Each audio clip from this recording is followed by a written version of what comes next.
Muy buenos días, amada iglesia. Hoy domingo 6 de junio, día de elecciones en nuestro país. Oramos ah, para que nuestro Dios nos dé la sabiduría para poder ejercer nuestro voto, nos dé la sabiduría y el discernimiento pues para poder ejercer nuestro voto. Hoy pues como todos sabemos, vamos a tener que elegir un nuevo presidente. Así que nosotros confiamos plenamente en Dios. Dios es el que pone y quita autoridades, así que confiamos plenamente en Él. Eh, Oramos para que el Señor bendiga más bien a nuestro país, que traiga unidad, amor y sobre todo que permita siempre la predicación de su palabra y la extensión de su reino. Bien, vamos a orar en esta mañana. Padre Santo, en el nombre de Jesús, Señor, te damos gracias por este día. Gracias, Señor, porque permites que podamos alabar, glorificar, exaltar tu nombre. Pero en esta mañana, Señor, de una manera muy especial, queremos orar por el Perú, Señor, por nuestro país. Hoy, Señor, pues acudimos a las urnas para poder ejercer nuestro voto. Te pedimos, Padre Santo, que puedas actuar, orar en cada uno, en el corazón de cada uno, que nos des la sabiduría y el discernimiento para poder realizar nuestro voto. Señor, que el resultado de esta elección simplemente permita pues la unidad y el amor entre todos los peruanos y al mismo tiempo que la persona que salga elegida, Señor, pues, realice un gobierno justo, equitativo, que realice un gobierno en donde no haya corrupción, que no haya opresión, ni tampoco, Señor, que haya obstáculos para la predicación de tu palabra y la expansión de tu reino. Señor, ten misericordia de nosotros, sana nuestra tierra, Señor. En el nombre de Jesús te lo pedimos. Amén. Bien, hermanos, vamos a continuar en esta mañana con nuestro estudio del libro de Mateo, que venimos predicando todos los domingos. Sabemos que cuando la palabra de Dios es expuesta, toca nuestro corazón y nuestra mente. Entonces, estemos atentos a lo que Dios vaya a hablar a nuestro corazón en esta mañana. Y pedimos al Espíritu Santo, pues, que obre en la vida de cada uno de nosotros. Amén. Bien, a manera de introducción, podemos recordar que Jesús realizó un milagro en la zona de Gadara, ¿no? Y de ahí, pues, los gadarenos, mirando ese milagro, pues tuvieron temor y le pidieron al Señor que abandonara este lugar. Y Jesús, atendiendo pues la petición de los gadarenos, salió de esa región y regresó al lugar de donde había salido. La ciudad donde regresó no podía ser otra pues sino Cafarnaúm, de donde había salido, y el lugar de residencia pues de su ministerio por Galilea. Aquí, solo mirando, pensando esto, o en lo que destaca en los primeros versículos que vamos a leer dentro de un momento, podemos mm, rescatar una enseñanza muy rápida. Y es que el Señor no está donde es rechazado. Él pudo imponer, por ejemplo, su presencia en esta zona a causa de su propia autoridad, imponer su presencia pues en la zona de Gadara, pero no lo hizo, porque él solo permanece con los que aman de su presencia y aman su compañía. Y vemos también la gracia admirable de Jesús que se manifiesta pues de una forma impactante, porque él no castigó la altanería de las gentes ni tampoco el egoísmo que los impulsaba. Mateo, pues después de este acontecimiento, introduce el relato de la curación de un paralítico, que aparece también en otros dos evangelios, en el de Marcos y en el de Lucas. Mateo, en la descripción de este milagro, es muy genérico. No tiene en cuenta, como hemos dicho también en el mensaje anterior, la cronología. O sea, no le interesa la cronología de los hechos, sino lo que le interesa es la cristología. Por esta razón, pues, el Evangelio de Mateo es temático y más bien no es cronológico. El interés de Mateo, el tema de Mateo es mostrar por hechos sobrenaturales los cuales Jesús hacía, él quería demostrar a través de eso de que él era el Mesías, el Hijo de Dios. El arreglo y la presentación que Mateo hace de los tres grupos de milagros que están en los capítulos 8 y 9 muestran un desarrollo progresivo en relación a las credenciales de que Jesús es el Mesías divino, prometido, ¿no? Si revisamos muy rápidamente, podemos ver que lo primero que salta a la luz es cuando Jesús cura a un leproso con el toque de su mano. Después lo vemos sanando al criado del centurión sin haber visto al afligido. Después sana a la suegra de Pedro de una fiebre grave, ¿no? En día sábado. E inmediatamente, pues, después, demostrando su autoridad y poder sobre el reino espiritual de Satanás, lo vemos expulsando demonios con una sola palabra, ¿no? Eso fue realizado en la puerta de la casa de Pedro, al término del día del reposo, pasadas, cuando empezaba a anochecer. Luego también nos muestra pues el poder sobre las fuerzas espirituales, sobre las fuerzas naturales, calmando pues la tempestad en el mar de Galilea. Y después nuevamente demuestra su autoridad echando fuera pues a una legión de demonios de dos hombres que estaban endemoniados en Gadara. Ahora, en este capítulo 9, en la presentación que Mateo hace de Jesús, asciende un poquito más el drama, pues, de los actos sobrenaturales de Jesús cuando vemos que Jesús trata con el pecado. O sea, trata con la raíz de los problemas físicos y espirituales y también sobre las miserias del hombre y la causa por la cual el hombre se separa de su Creador. Cristo demuestra pues su poder para eliminar la contaminación y la culpa por el pecado en aquellos que confían en Él.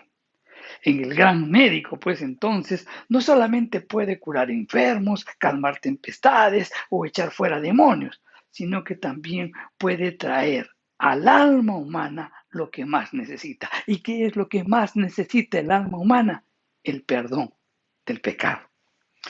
¿Por qué? Porque el pecado no perdonado es el mejor amigo de Satanás y el pecado no perdonado es el peor enemigo del hombre. La sección, pues, que entonces vamos a empezar a estudiar, vamos a ver al gran médico que sana a un hombre de su enfermedad y ejecuta también su poder para librarlo del pecado, el mayor de todos los males. Así que vamos a leerlo. Está en Mateo, en el capítulo 9, los versos del 1 al 8. Y la escritura nos dice, entonces, entrando Jesús en la barca, pasó al otro lado y vino a su ciudad.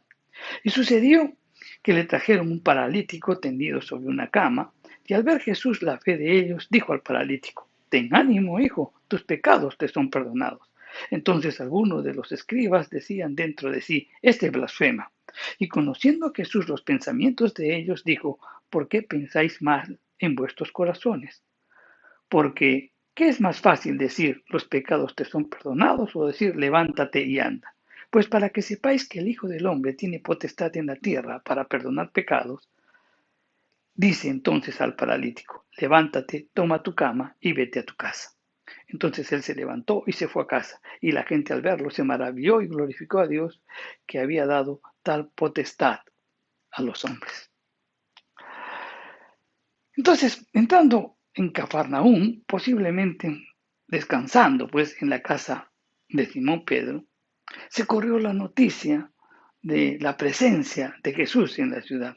Y entonces inmediatamente pues la casa se agolpó de gente nuevamente para recibir su palabra y las bendiciones de su poder sanador. Ahora, fue tal la afluencia de gente que el evangelista Marcos destaca que no había pues, no había, ya no cabía nadie en su interior, hasta el punto que llegaron a llenar la puerta y el espacio inmediato.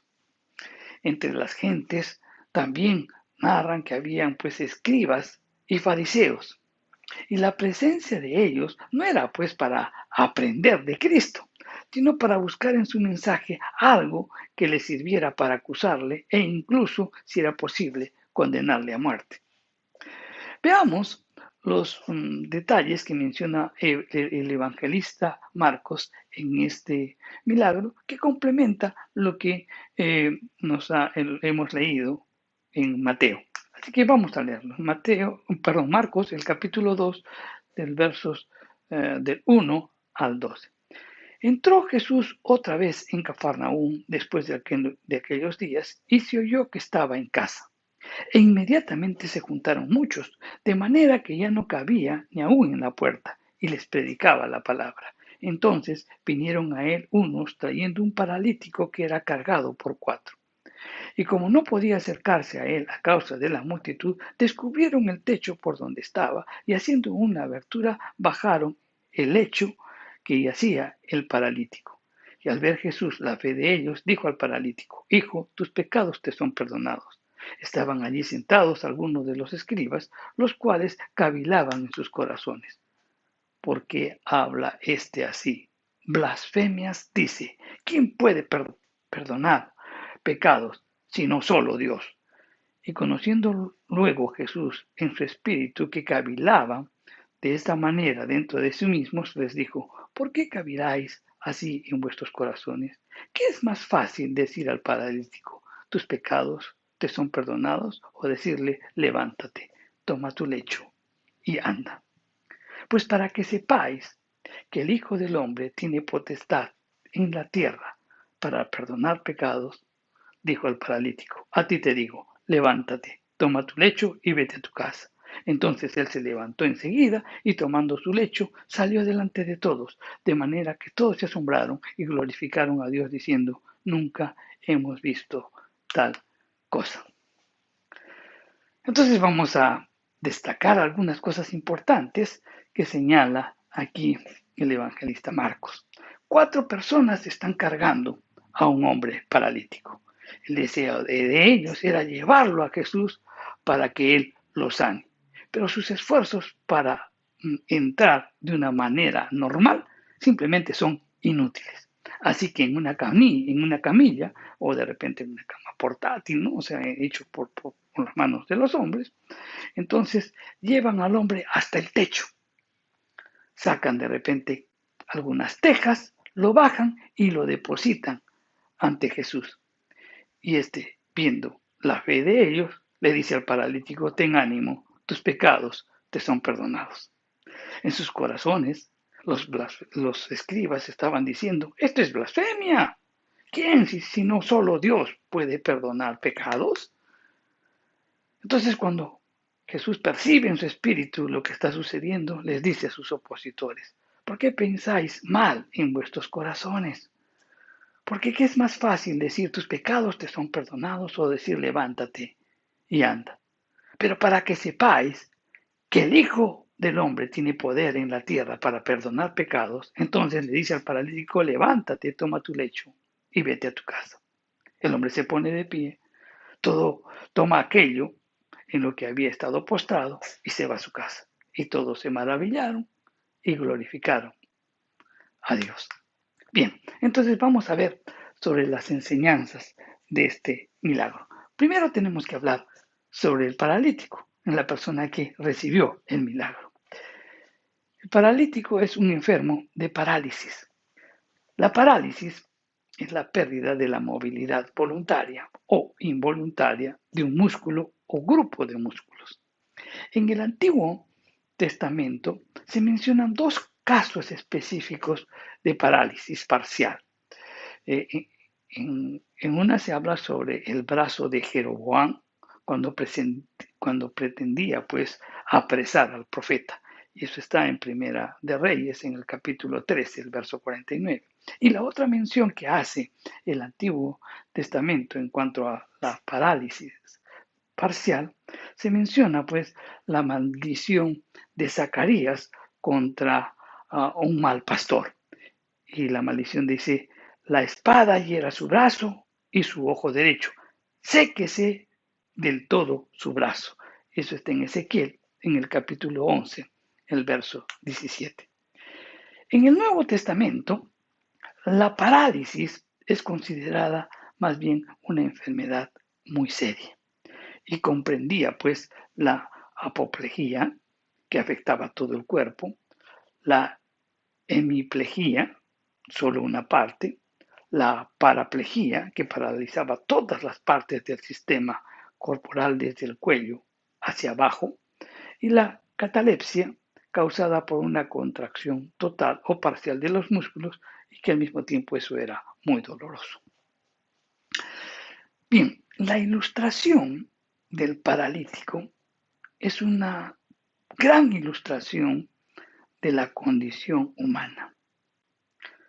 Los antiguos aseguraban que la enfermedad estaba asociada al pecado. Él pensaría que su parálisis era un castigo directo por su propio pecado, o el pecado de sus padres, o el pecado de sus abuelos.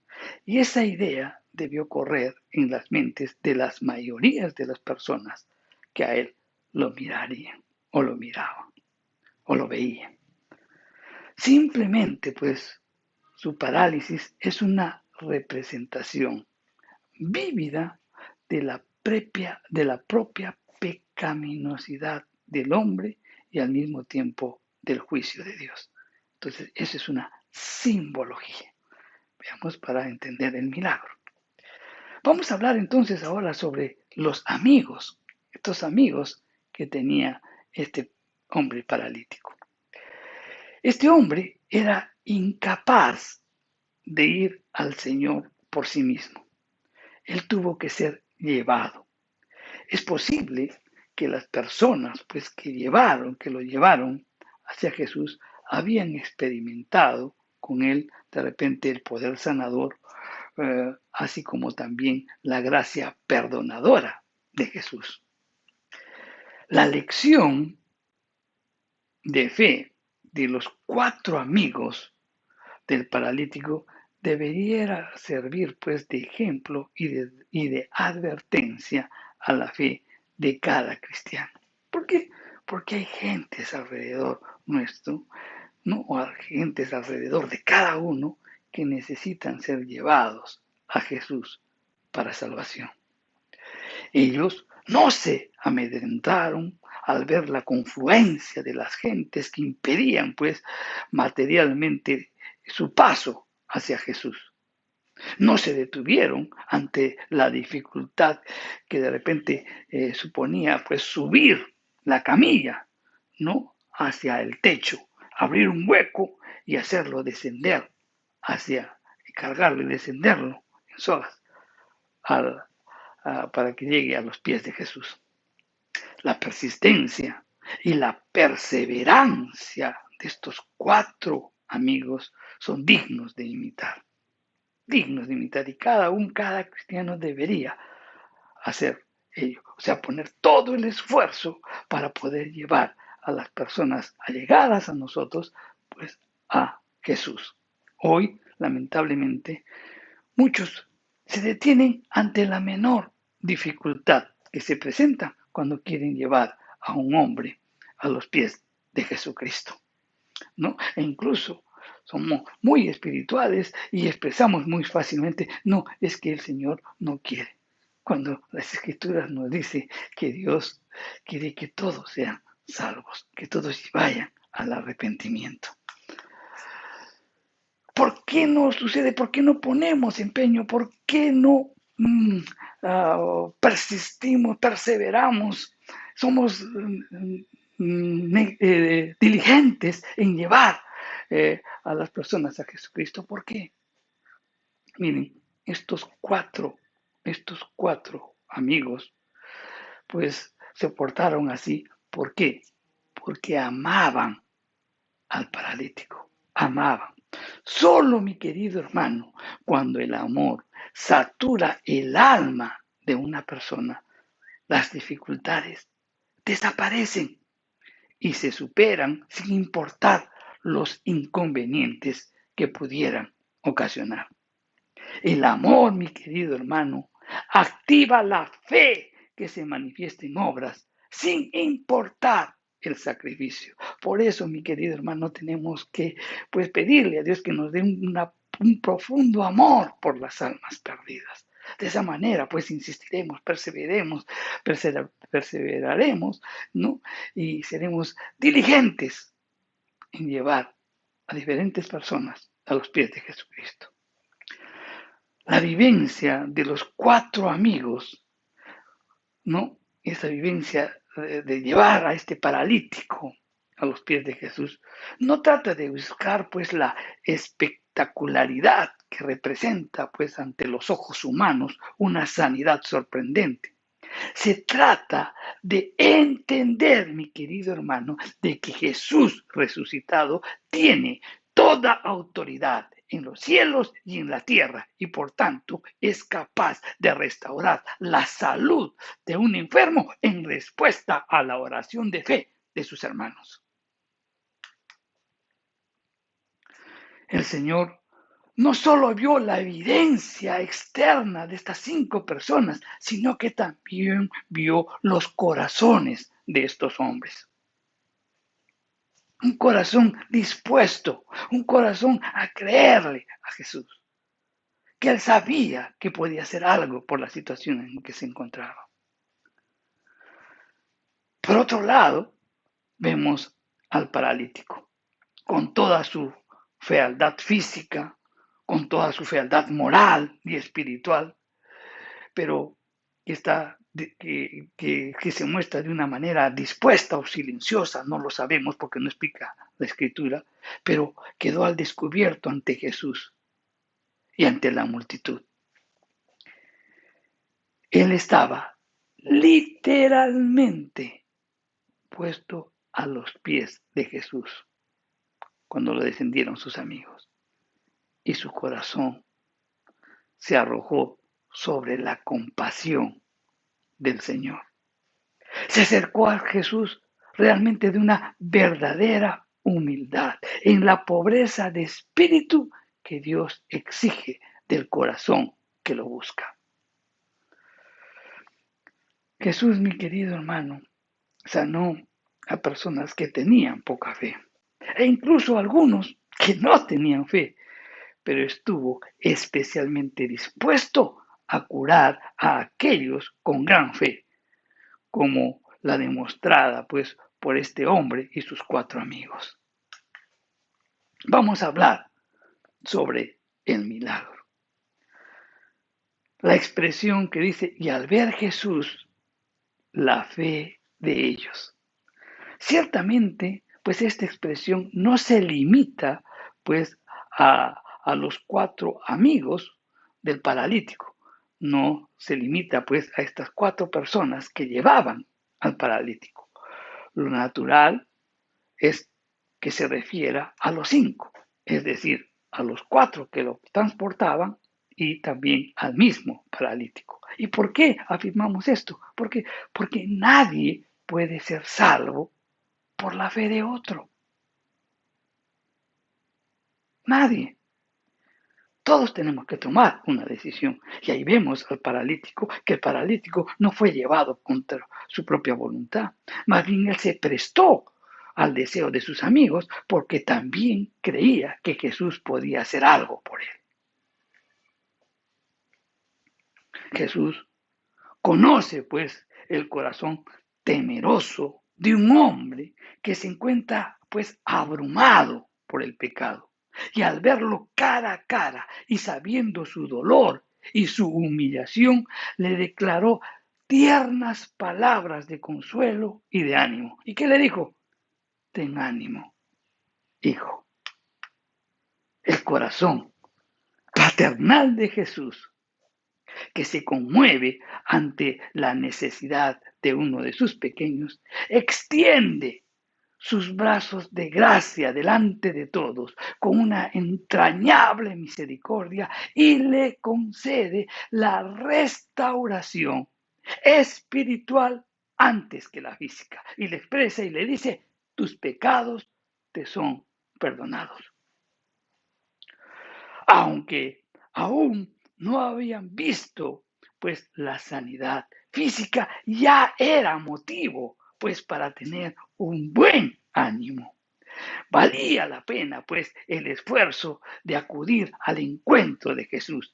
¿Por qué? Porque las aflicciones corporales, mi querido hermano, son temporales, mientras que la salud espiritual recobrada con el perdón de los pecados es eterna. Leamos qué nos dice Romanos en el capítulo 8, el verso 1, y nos dice, ahora pues, ninguna condenación hay para los que están en Cristo Jesús, los que no andan conforme a la carne, sino conforme al Espíritu. Aquel hombre acudía por sanidad física, pero recibió primeramente la sanidad espiritual. Qué importante es que podamos concebir y entender ello, mi querido hermano. La sanidad física no es tan importante como la sanidad espiritual. Por eso siempre en nuestras oraciones, todos los días, le ponemos énfasis en que las diversas personas que puedan pasar diferentes tipos de enfermedades puedan conocer primeramente al Hijo de Dios, para que puedan ser sanados espiritualmente. La seguridad de la salvación que otorga Cristo, pues en el perdón de pecados, es amplia y definitiva. No es la enseñanza, pues, solo del Nuevo Testamento, sino que también es la enseñanza del Antiguo Testamento. David decía en el Salmo 103, el verso 12, cuán lejos está el oriente del occidente, hizo alejar de nosotros nuestras rebeliones, nuestras rebeliones. En el encuentro por fe con el Salvador, mi querido hermano, transforma la condición pecaminosa de tal manera que, como dice el profeta Isaías en el capítulo 1, el verso 18, que si nuestros pecados fuesen como la grana, como la nieve, serán emblanquecidos. Si fueren rojos como el carmesí, vendrán a ser como blanca lana.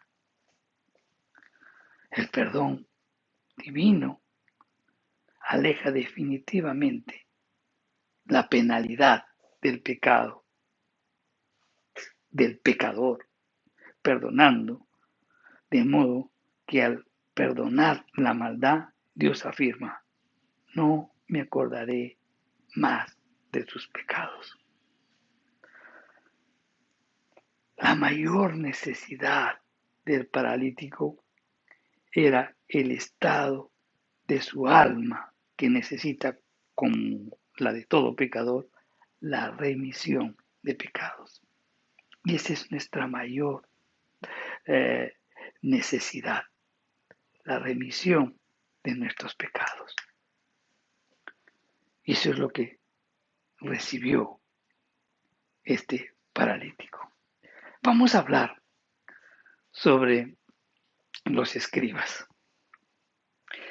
El Evangelio de Lucas, ¿no?, en el capítulo 5, los versos del 17 al 26, referente a este milagro, en los versículos iniciales dice que estaban los fariseos y los doctores de la ley, los cuales habían venido de todas las aldeas de Galilea y de Judea y de Jerusalén. Ahora, entendamos esto. El término doctor de la ley solo ocurre en 2 ocasiones más en el Nuevo Testamento. Entonces, lo que nos indica de que Lucas deseaba enfatizar en que, eh, deseaban enfatizar que justamente estaban presentes estos enseñadores oficiales del Antiguo Testamento, estos enseñadores oficiales del judaísmo, estaban presentes ahí. Eso es lo que quería resaltar el evangelista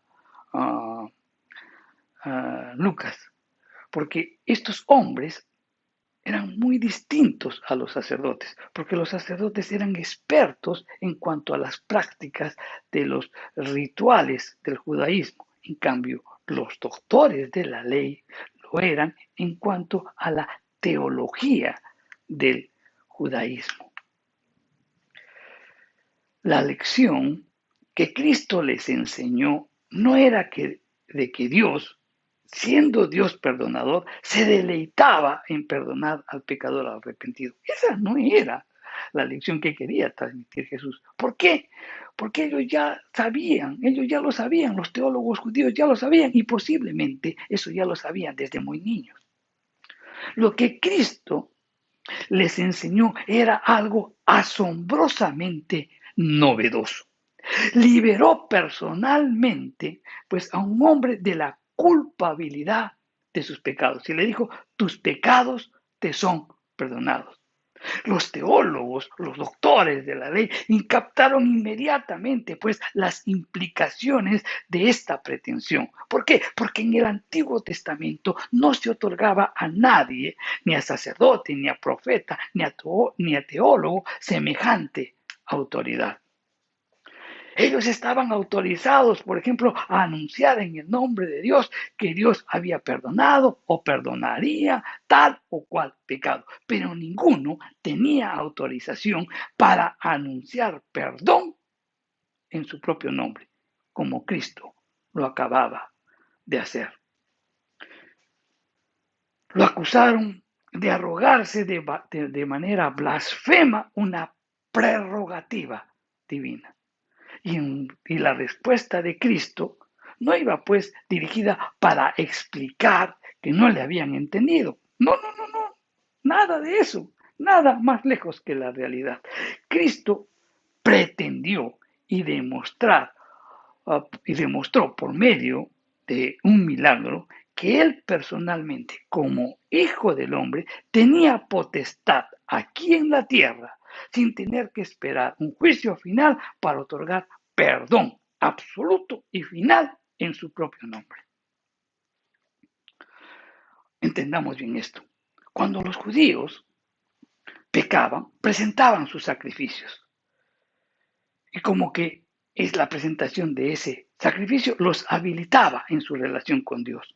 Era como una clase de perdón que dejaba incluso al más piadoso entre ellos con una conciencia no hecha todavía perfecta, sin ningún sentimiento de que el pecado hubiese sido quitado pues final y definitivamente. Por tanto, siempre tenían una necesidad constante de traer nuevos sacrificios para quitar los pecados. La cuestión del perdón para ellos se daba en cualquier momento, en el momento dado, pero tenían que presentar los sacrificios en el templo. Y siempre, pues, este perdón era incompleto, porque no tenían la libertad para ingresar al lugar santísimo, a la presencia de Dios. Y en última instancia tampoco, pues estaba muy definida la aceptación divina de parte de Dios. Era incierto. En cambio, el perdón que Cristo da hace perfecta la conciencia, en el sentido de que el perdonado conoce con certeza que Dios nunca más se acordará de sus pecados, ni nunca más sacará en la corte del juicio divino la cuestión de la culpa y de la penalidad legal por sus pecados. Es preciso indicar que el perdón, pues no el perdón que hace Jesús, que realiza Jesús, no lo hace en el templo, sino en una casa, en donde en una casa siempre se realizan las actividades normales de la vida. Y es ahí donde tú puedes también recibir el perdón de pecados cuando tú muestras un arrepentimiento y buscas a nuestro Dios y buscas a Jesús de todo corazón. Entonces, el perdonado se le exime pues la necesidad de ofrecer más sacrificios por sus pecados y se le otorga pues la libertad total de acceso y una total acogida a la presencia de Dios, aquí, ahora y en la eternidad. Entonces, hay unas cosas que tenemos que mencionar en cuanto al pensamiento de los escribas. Y una cosa que tenemos que resaltar es que si no hubiera sido el Hijo del Hombre, ¿no?, quien le manifestó tus pecados te sean perdonados, si hubiera sido otra persona, pues realmente hubiera sido una blasfemia. Si hubiera sido otra persona. Entonces, para contrastar la veracidad de esa pretensión, Cristo realiza el milagro. Pero no cualquier milagro, evidentemente, sino un milagro pensado para demostrar que el perdón que acaba de pronunciar no era falso, ni un descarado antinomianismo, sino auténtico y genuinamente divino. Por otro lado, ante el pensamiento de los escribas, blasfema, podemos indicar que probablemente supondrían que nadie sabía lo que estaba pasando en sus mentes, pero aún tenían que aprender que el Hijo de Dios podía leer los corazones y discernir las intenciones. Su mal pensamiento fue sacado a la luz y les hizo pasar vergüenza públicamente. ¿Por qué? Porque Jesús conoció el pensamiento de ellos. Y aquí hay una lección importante para nosotros. De repente recordar lo que dice Hebreos en el capítulo 4, el verso 13. Todas las cosas están desnudas y abiertas a los ojos de aquel en quien tenemos que dar cuenta. A Cristo, mi querido hermano, no se le puede ocultar nada. ¿En qué estamos pensando cuando estamos solos y nadie nos ve? ¿En qué pensamos cuando estamos en la iglesia con un gesto grave y serio? ¿En qué estamos pensando ahora mismo, escuchando este mensaje, mientras pasan por nuestros ojos estas palabras? ¿En qué estás pensando? Déjame decirte que Jesús ya lo sabe. Jesús lo ve. Jesús lo recuerda. Jesús nos llamará un día para que demos cuenta. Está escrito: Dios juzgará por Jesucristo los secretos de los hombres, conforme a mi evangelio. Romanos 2:16.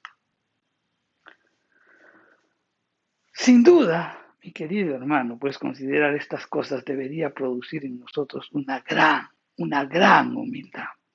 Tendríamos que dar gracias a Dios a diario por la sangre de Jesucristo que nos puede limpiar de todo pecado. Tendríamos que clamar continuamente, a menudo, diciendo lo que el salmista nos dice en el Salmo 19, verso 14. Sean gratos los dichos de mi boca y la meditación de mi corazón delante de ti. O sea, no solamente pues tenemos que expresarlo con nuestra boca, sino también nuestra mente tiene que ser grato a los ojos de nuestro Dios. También tenemos que indicar que la pregunta del Señor, ¿por qué pensáis mal en vuestros corazones? Es una manifestación, mi querido hermano, de la gracia de Dios para con sus enemigos.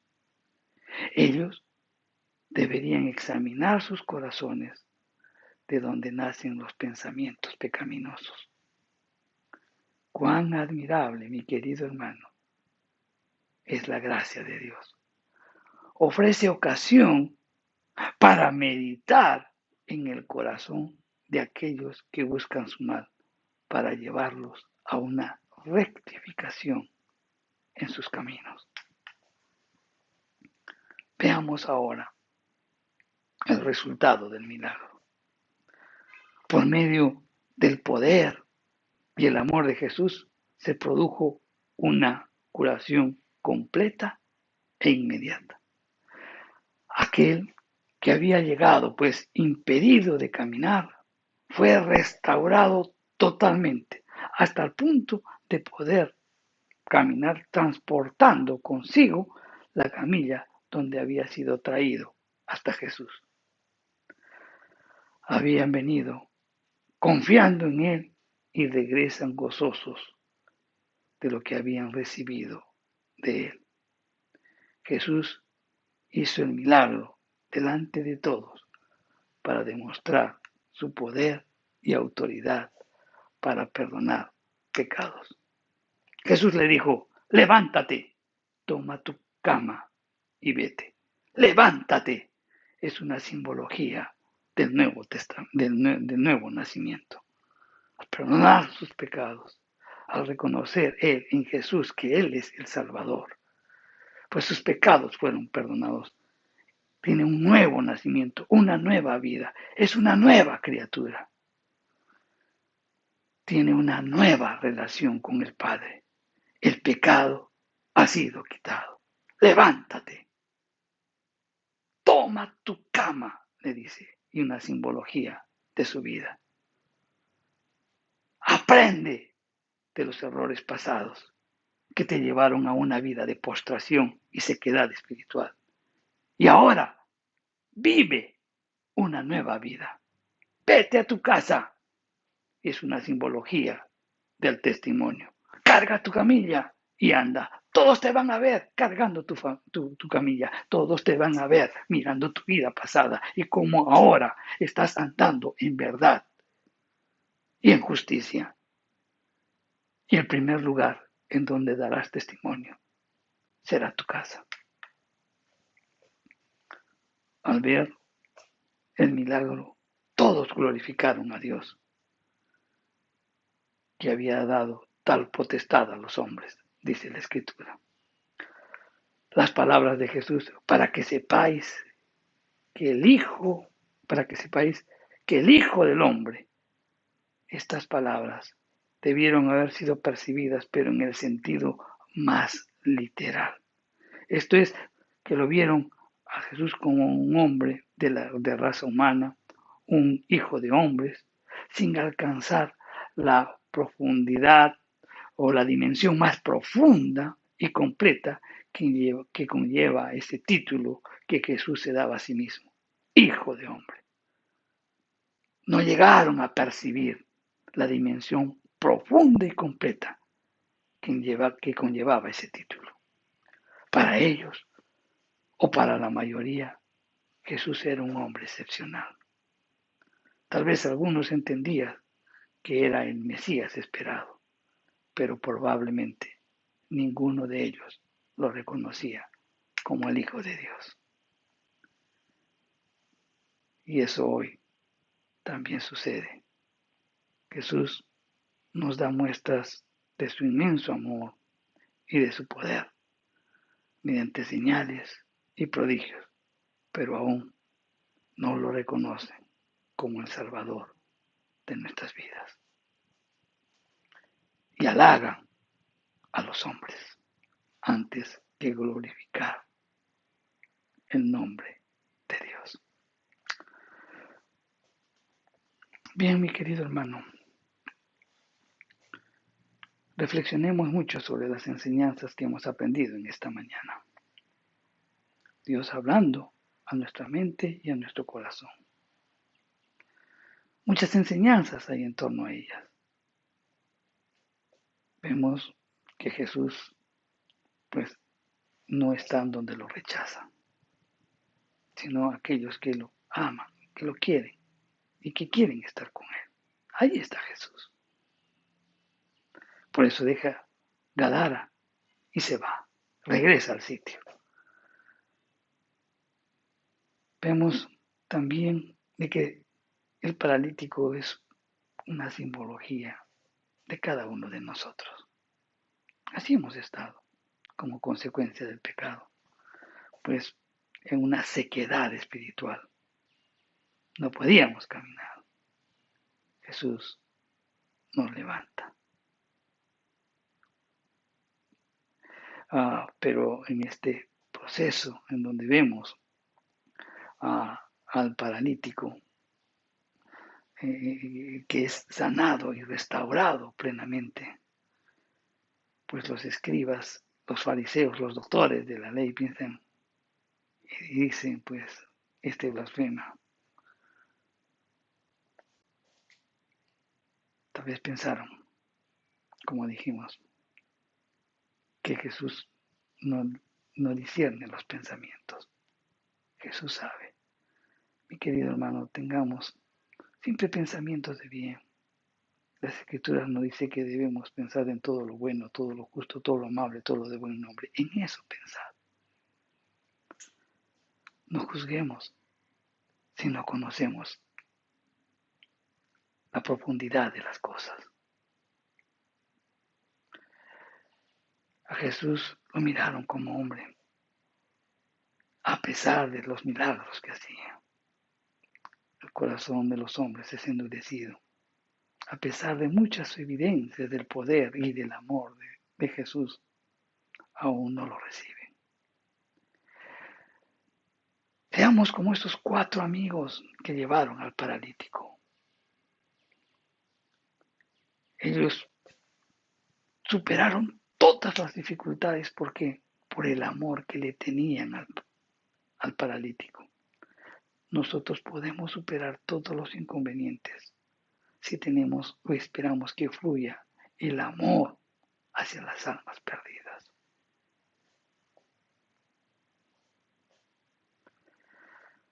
¿Cuántos llevándoles el Evangelio y el Espíritu Santo trabajando en sus mentes y en sus corazones, convenciéndolos de pecado, de justicia y de juicio, pues se encuentran a los pies de Jesús, clamando ¿qué cosa? Sanidad. Pero lo más importante es la sanidad espiritual, el perdón de pecados, la reconciliación con Él. Muchas veces nos desenfocamos, le damos importancia a la sanidad física, pero esa es temporal. La sanidad espiritual es eterna. Trabajemos en ello, mi querido hermano. Que aquellas personas a quien llevemos el Evangelio sean confrontadas por el Espíritu Santo y que estén dispuestas a recibirlo. Y el Señor restaurará sus vidas, les dará una nueva vida, en donde, pues mire, su vida pasada, todos podrán mirarlo, contemplarlo, pero Él andará ahora en justicia y en verdad, por obra del Espíritu Santo en la vida de cada uno. Vamos a orar. Padre Santo, gracias por tu palabra, Señor. Gracias por tus enseñanzas.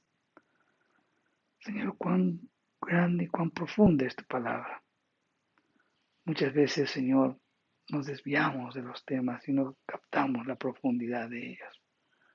Perdónanos, pero haznos una iglesia, Señor, que conozca y sobre todo que entienda Y más que eso, que conozca y que entienda, sino que viva tu palabra, Señor, para gloria tuya.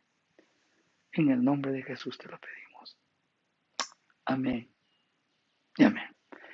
Bien, mi querido hermano, pues que tengan un maravilloso día y que Dios nuevamente, les digo, oremos, que te dé el discernimiento para poder realizar tu voto. Amén. Que Dios los bendiga, hermanos, y que tengan un maravilloso y una maravillosa y estupenda semana y que nos podamos ver, si Dios permite, pues el próximo domingo, sin dejarles de invitar a que puedan pues seguirnos también en las diversas enseñanzas que realizamos en toda la semana. Recuerda, eres bendecido para bendecir. Nos vemos.